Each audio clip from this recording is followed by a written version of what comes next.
Hey fam, you are tuned into Dose of Duality, the podcast that dives into deep conversation, cultivating a sense of community around the state of coexistence. Welcome, y'all. My name is Alicia Ferguson, and you may notice that Deja's not here with us today. She is about to pop, y'all. She is in full baby mode. The baby is babying. It is doing the things. And we're both taking an intentional rest right now to just recharge creatively, be with friends, be with family, and reflect as we gear up and prepare for season 3. I'm gonna take a pause for that because I can't even believe we're here right now, right? So for season 3, we have our creative juices going and we're cooking up something really, really amazing, really special for y'all. But we need a break. Your girls is tired. Y'all. So as we are looking back at season 1 and season 2, we want to make sure that we're connected during this time where we're taking this pause. And so we've been looking back in the vaults, looking back at the files, and we've been trying to pull out major themes that really stuck out and rang true to just the experiences that we all been having during the season. And so this week, it's a good one. We talking about growth. And if this year ain't been about a season of growth for anybody, it has been a season of growth for me. But I think we all can relate. I think we've all had our shared experiences of growing through the struggles, growing through the pains, growing through the trials and the discomfort.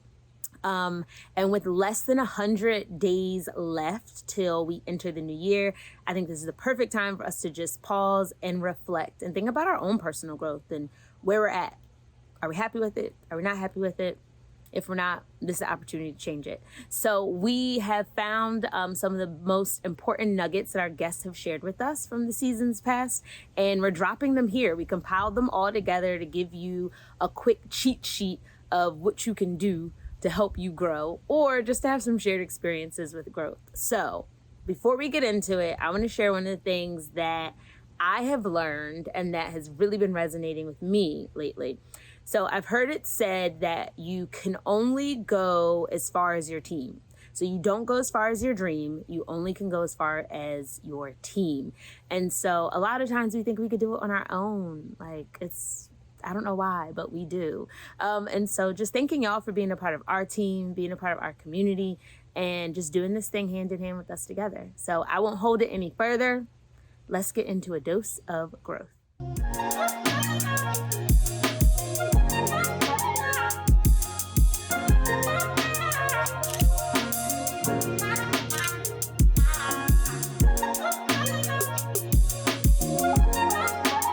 I always take a breath before I start because it's never an effort to hide tears, but I think just collecting my thoughts and my energy. So thank you first for that. And I think the acknowledgement that, that going through life, carrying grief so close to the surface can feel challenging, but you can still thrive through it. Sorry, my voice also changed. Okay. Yeah. That you can still thrive through it. So my dad passed away in 2016 from a heart attack, unexpectedly. I was at work at Cincinnati.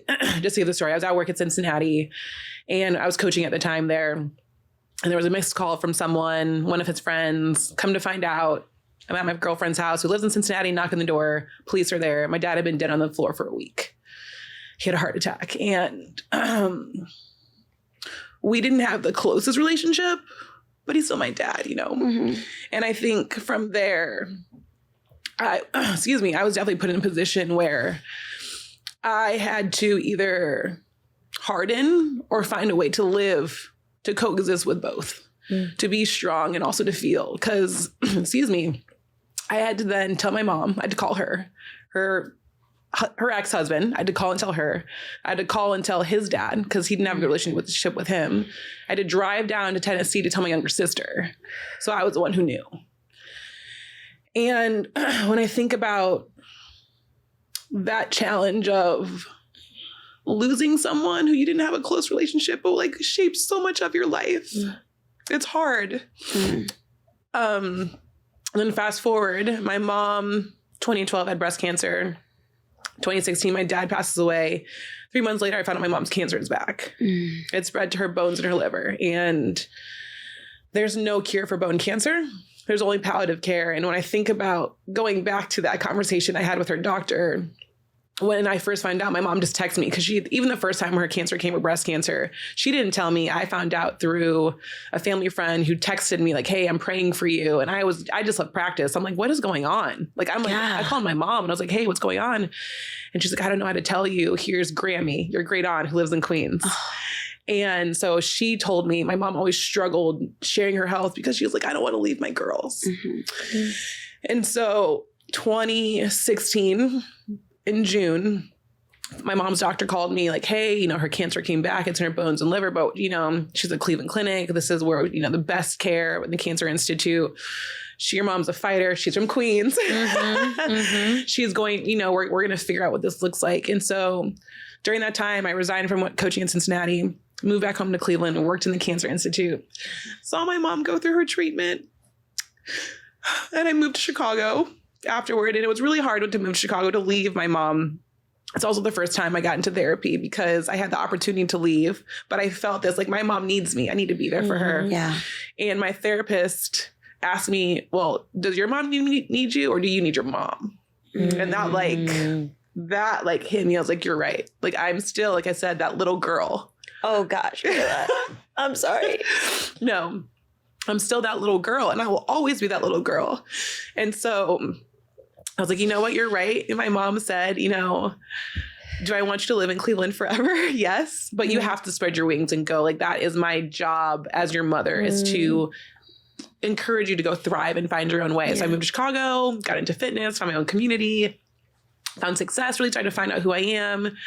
2019, my mom's cancer comes back and spread to her brain. And in 2016, I was her caregiver. I was 26. It's the first time I'd been home since I left from college. I struggled being at home, taking care of my mother, who was supposed to be taking care of me.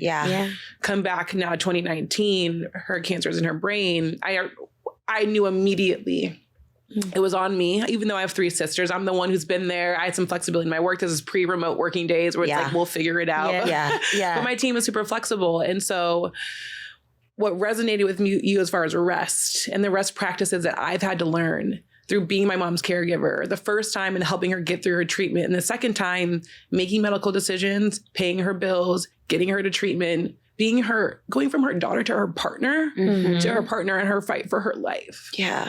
Was really challenging. But I knew that if I didn't show up for myself, like genuinely, if I didn't show up for myself, I couldn't be there for her. And not that she needed a warrior, but she needed to be able to look at me and be like, okay, we got this. Like it's gonna be okay. So her cancer ended up, brain cancer is pretty intense. And she ended up passing away in June 2019. And when I shared my story, I didn't expect it to resonate with so many people. Instagram specifically for me has always been a platform for me to just come as I am and just share with no expectation of anything in return. People are like, how did you grow a following? I was like, honestly, just being Kayla and living my life, genuinely. And so the one lesson I did learn in sharing grief so openly is how many people are feeling the same exact thing. And then also how many people came back to me with their stories, which I wasn't prepared for originally. And I was definitely traumatized by it. I mean, sharing deep loss, murder, it got really deep really fast. And so I told myself, it is my responsibility, I feel like, to normalize an experience we're all going to go through. I just went through it sooner than others. And we can't be afraid to cry, especially as Black women, especially as strong Black women, especially as people who, there was a beautiful quote I read yesterday from Rainbow Salt that we're looking for a connection, but we're afraid to look each other in the eye. So how can we be expected to feel when we don't give our space to feel? And I try to share it here and there. I think I have to continually find myself in the right space and feel supported to do it because it does unearth a lot. But I do believe it is one of my greatest life lessons and a gift. Come back to your word. That I've received, because I would not be who I am today, where I am today, if my parents were still here, and I miss them every day. But in losing them, I was forced to figure out who Kayla is and how does she stand on her own 2 feet. And I'm not saying you need to be rocked to your core to figure that out, but I've developed a different relationship with my parents and them not being here. I still speak to my mom and my dad daily. They're always with me. And I really believe my work here is like continuing their legacy. So that's what drives me and lifts me up on the days where it's hard. I really feel like it's also positioned me to really like live life. Yeah. On the continuum of identifying when things matter and when they really don't. Mm-hmm. And lean into like really sweet, loving moments like this. And when I'm like, you know what, that's not for me. Yeah. And I would I would never wish this experience on anyone, but we're all going to go through it. Yeah. And what you spoke to earlier was, maybe this was before our conversation started, was we can go through hard things and still thrive through them and find success, find joy, and not let the grief, the death, the hard thing define who you are. I always talk about how this fertility journey brought me to a new level of vulnerability. It opened me up in a different way. Mm-hmm. And would never trade it in the world the same way that you say, like, you know, I would never wish this on anybody, but this shaped my story. And this like led me on the path that I'm supposed to be on. Right. And we can acknowledge that. And as I thought about like that, just opening me up from the inside out and like really just like laying it out on the table for myself, I'm like, wow, like, that's what makes me who I am. I would never go back. I would never trade that. Like the experiences were hard. Yes, I experienced loss. I experienced that grief. Like I'm still experiencing it in the present moment. But like, geez, like the person that I am now, like the way that I can share and sit in community and open up the conversation for others, that is the purpose in it all. Yeah, there's gratitude and grief. And it's a weird duality. Yeah, it's a weird duality to really share with people who haven't allowed themselves to experience whatever their version of grief is. You know, I think whenever I speak to people about hard things in life, and they're like, "Well, I didn't lose it." I'm like, "We're not going to do the comparative suffering thing." Like, not to diminish anybody's experience. You know, your hardest moment is your hardest moment. It's relative, and so is mine, but you don't really understand the gift that really is in it until you allow yourself to go into that space, to unpack it, to really, really feel it. Yeah. And for me, it ebbs and flows. Some days is really good. This is actually really beautiful. My mom's birthday is February 20th. So we're coming up on it. Happy birthday, Your mom's name is Leslie, right? Okay. Happy birthday, Leslie. We love you. And it's the lesson you don't really experience until you allow yourself to come out on the other side and be like, how has this shaped me? How has it informed my life going forward? And there's a gift in it. And there really is. Yeah. It's a gift to feel. It really is a gift. And if you're going to feel, you got to feel it all. You are a mentor for us. The way that you navigate so gracefully in an industry that is very challenging, the way that you show up authentically, just like you all the time, like whether it's like good or bad, it's like, it's you though. Yes. Right. And you lead with so much love. And then also on the personal level, like you share very candidly about the challenges that are happening. And so you don't paint this like Instagram picture of like, I've been in the industry 20 years and I know this person, I've done this and this and this. It's like, and I fell on my face more than a few times. Falling on the face. And I stayed and then I got up and this is how I've navigated. But that's so helpful for us because like, I'm like, okay, like if Nikki could do it, then I could do it. Like if she's like that resilient, like, all right, let's dig up some resiliency, right? Or even just have a conversation with you to be like, help me be resilient. Like, right. Like, no, but for real though, I've looked to you for that too. I'm like, I echo everything that Alicia is saying. You are a pioneer. Oh, thank you. And when we talk about opening those doors, you know, it's not just in the physical realm and we, you know, the obvious doors of like, you know, this talent is walking through the door. These gifts are walking through the door. The spirit in the spiritual realm. Wow. Like you've already told me many stories that have resonated so deeply with me that help me to see that it's going to be okay. Yes. And sometimes that's really all we need, you know? Like when you walked up to me at Take Space Festival and you put your forehead to my forehead and you shared that story about one of your best friends with you. Yeah. And you know what I've been currently navigating. Yeah. And I said, wow, like I actually can see not the end, but like I can see, you know, a better tomorrow for the situation that I'm Yeah, in. right. You instilled so much hope in me that it will get better, that it will be okay. It's gonna be good. Yeah, It really is. And you said that to me. And honestly, I was like, I believe her. Yeah. You're like walking Nikki proof said, of it though right now, right? Yeah. Like I can see that it got better. Yep. And I have good mentors. Like I remember being in my 20s and I had this show called The Ladies First Chit Chat Crew where we honor the voice of the everyday woman. And a couple of my mentors are the women that are on the show. And one particular name's Crystal James Goodwin. And I'm gonna shout her out because I know she's gonna listen. She was a mentor to me. And to now, you know, she was in her 30s. I was in my 20s and I'm in my 30s. And she's over now. She's a woman in her 50s. I'm in my 40s. It's like, I always tell my friend Brittany, she's like, Nikki, I said, girl, this is all Crystal and Angie. I'm just regurgitating what they said to me. When I was in my 20s and my 30s, I'm just regurgitating. However, you know, it's funny, y'all, when I was in school, I felt like everything I touched turned to gold. Yeah. Then life really started life. Talk about it. And shit won't turn into gold anymore. It won't even silver, it won't even bronze. Do I touch it again? I touch it 3 times. Will it turn? It won't even silver, it won't even bronze. And that's when my whole mindset about my whole fitness journey started shifting. When I was younger, you know, when I was in my 20s, I was a size 4 with my Lululemon pants, the original groove pants. I was cute. Yes. Then all of a sudden, 4 went to a 6, to a 8, to a 10, to a 12. You know, it just, and life started life. And then I remember when I hit 40 and just things were shifting. Life had gone through a lot of stuff. And I said, I know how to release this weight. What is going on? And I realized that I wasn't feeling good emotionally and spiritually. Something was wrong, but I kept ignoring it. Shifted it under the rug. Yeah. And God would get your attention. You know, I shared with you guys, I'm going through a breakup. I was with the same person for 12 years. And lost sight of myself. I'm really big on now making sure we put ourselves first. Yeah.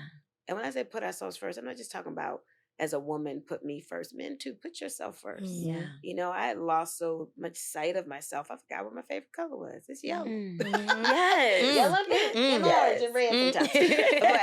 But you know, but I don't regret the relationship. I don't regret it at all. I'm actually in a space now where I am grateful. I was sad and I am grateful. Good guy, not my guy.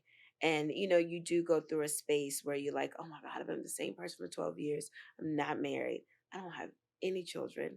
I'm staring 50 and I got a couple more years in the face, but it's the reality of also going through now, accepting the fact that I may not have children. Yeah. You know? Yeah. I may not. Just what statistically what life is, you know? And I'm just kind of like, so that hurts my feelings sometimes when I sit down and think about it. And just when I go back to like my mantra, I used to be like, oh, it's all about the physical. I remember I used to train my clients. They used to tell me what's going on. I used to say to myself, girl, why you eating? Just put it down. But now I get it. It's deeper than that. I say it's deeper than push-ups and squats. I realized once I started hitting here, that's when the weight started to release. But then also it's kind of like, I kind of like some of this booty and some of these boobs I got. Yeah. Right? Can we keep those? We might keep that. But it's just, life started life. But guess what I realized? I don't want everything to touch gold. I want things to be diamond, honey. I want it to be bigger than that. Like the goals and the visions that I have now, baby. Puts that shit that I was thinking about. I mean, the shit that I was thinking about back then got me here. But it puts the stuff, like the visions and the goals that I have now surpass anything that I ever thought. And I was telling Deja, I listened to Bishop T.D. Jakes or Joel Osteen or something positive. And when they said, be bold and ask big, that's what I've been doing lately. Be bold and ask big. Because I did go like this. Come boldly to the throne of grace. Curled up in a ball and put someone else's needs before mine. Yeah. And I don't regret it. Yeah. I don't regret it. Because I was sharing with Wolf earlier. Engineer. Is that Wolf is? Wolf's behind the camera. I was sharing with Wolf earlier that the breakup and also talking to my fellow guy friends has made me realize the wife I want to be. You know, I don't know if I was ready. Yes. Deja, you're married. I thought I was ready. Yeah. But I also realized too, yeah, he did his shit. I know Brittany over there like, that's my best friend, you know. And but he did his shit. But I also realized what I did to support the ending of the relationship. And I realized that opened my eyes. And I realized who I want to be, what I want to be. And I'm grateful. I wasn't 6 months ago, though. 6 months ago, I was crying and cussing people out and sad and not having a good day. And I remember walking into, and I still have my days. A couple of weeks ago, I walked into my home Lululemon store, and the store manager, Brittany, goes, Nikki, you okay? I was like, I'm not having a good day. Yeah. And she goes, okay, it's okay. I said, I'm not having a good day. She says, well, you look good. I was like, I'm not having a good day. And I had tears coming down my face. And she put me in her dressing room and she sat with me and, you know, and talked to me for a little bit. But I was like, I'm not having a good day. And I'm not going to pretend like I'm not having a good day. Whereas back in the day, I would pretend and put it on. Tap dance for the people because it makes everybody feel better. Because when Nikki's down, nobody knows what to do. Now I'm at a space in my life. I'm human. I get down, check it, create a space for me because I create a space for you. If you can't create a space for me, that's okay. But I'm not going to allow myself to tap dance anymore when I don't feel like tap dancing. You know what I mean? They see the end product of, you know, ABC Food Tours and other work that anybody does, like the end product of where you're at. It's like, how did you get here? It's like, yo, I went through a lot to get here. And if you're willing to just start and put the work in, like whatever you want to do is possible. And like, it's so cliche, but like, I believe that. Like, I've seen it. Like, I've seen people manifest things just through doing it. Like whatever that thing is, whether it's, you know, through your career, through a relationship, through your family. Like, I think that we get clouded by the success that you see on, you know, social media and like everyone's end result, and they're discouraged by the road that everyone took there because it's seemingly so long, but like before you know it, you're looking back on that road. Because we're already here. Like, like we're in that moment of looking back, like, man, I went through all this stuff. And you don't even know that you're going through it when you're going through it because your head's down. So, Talking about the road to get here, right? So like looking down Matt's road to get all the way to this point that you're at, what would you say your greatest challenge was? What is the greatest challenge that you faced along that road? That's actually a very simple question for myself. Sorry, that sounded really weird. That's a very easy to answer. It's an easy answer. That didn't sound weird. I got what you I got what you were tossing. It sounded like a robot. It was I'm like computing. Laugh about that. So good. To answer your question, I think that what I had to do was take everyone else's doubt out of my mind. So like everyone can always tell you what you can't do. And like they project their fears on you. And I just never let that affect what I wanted to do. Whether that was move to New York, whether that was like to quit a job without having a job, whether that was, you know, to go on a crazy dating show, like whatever anyone's fears were, I didn't let that affect my decision making. And like not in a sense of like being what's the word? Reckless, but like just I wasn't gonna let their fear deter me from like being a risk taker. And I think that to live life with no regrets is like such a powerful thing. And it, you know, again, it sounds like a t-shirt motto, but like it's a way that I try to live my life. Like if I want to do something that, you know, isn't going to hurt somebody else, like I try to do it. You know, it's like, hey, do you want to fly across the country like kind of mid-COVID and go to the Philippines? It's like, yeah, like I'll do that. Or like anything that kind of sounds like, yo, that's like, is that a good idea? I just try to say yes to all those things because it's been one of the the joys of my life, the things that have come from saying yes to those things, because you don't know. Yeah. And when you take a risk and you put yourself out there, like you're exposed to all the things that come with that. Yeah. And a majority are overwhelmingly good, but people want you to think that they're bad Yeah. so that you live in fear with everyone else. Yeah. Yeah. And the people that take risks are the ones that get rewarded. So yeah. That's a really amazing thought, but also something that I'm doing the work on right now is because I oftentimes think so much about how I'm going to be perceived and received by others, right? Yeah. So like that being something that's simple for you to be able to like quiet the noise and get the voices out of your head. What I would say then, what is the thing that makes you maybe feel like challenged or that you might wrestle with? Like, is there anything, or do you just like, I'm walking out into this world, I'm completely fearless, nothing can hold me back, which, cause like, I mean, I think that's a superpower. I think that's amazing. That's admirable. But I'm not there yet. So I want to learn more about that. So I wouldn't say that it's, I think the best way to phrase this. So like, the self-doubt of other people is something that's easy for me to dismiss. Okay. Because as long as what I'm doing isn't going to hurt somebody, and as long as forget the hurting people, it's the decision's based on one thing. Is this pleasing to God? Am I honoring God in what I'm doing? And like, would he be displeased with what I'm doing? Yeah. And if he is, then I'm not going to do it. And like, that's the question I have to ask myself.